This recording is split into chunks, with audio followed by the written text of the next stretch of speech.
Good afternoon friends. చూడండి, ఈరోజు మా ఇంట్లో ప్రిపేర్ చేసిన లంచ్ మీకు చూపిస్తున్నాను. వేడి వేడిగా రైస్ పెట్టామండి, చూసారా. ఇక పెరుగు, పప్పు బీరకాయ శనగపప్పు కర్రీ అండి, టమాటా వేసి చేశాను. దొండకాయ ఫ్రై. ఈ దొండకాయలన్నీ మా పెరట్లోవే, చిన్న తీగండి, బోల్డ్ కాయలు వచ్చినాయి.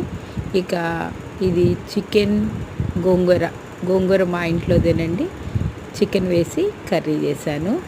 ఇక మధ్యలో ఉన్నది టమాటా పచ్చడిలో కొన్ని 4 దొండకాయలు చక్కగా చిన్న చిన్న ముక్కలు కట్ చేసి దాంట్లో కలుపుకుంటే మనం రైస్లో తినడానికి చాలా బాగుంటుందండి. టమాటా, కొత్తిమీర, పచ్చిమిర్చి వేసి మనం పచ్చడి చేస్తాం కదా, దోశల్లోకి వాటిలోకి తినడానికి ఇది చాలా రుచిగా ఉంటుంది. కానీ ఇంకా ఏదో లోటు కనిపిస్తున్నట్టుంది, ఏదో గమనించుకోండి. వచ్చేసింది మన ఆవకాయ యువరాణి.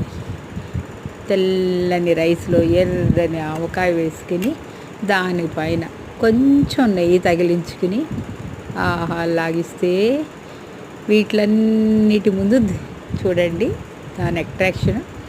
ఇక మా ఇంట్లో లంచ్ ఇది. Please subscribe friends. మరి మీ ఇంట్లో ఏం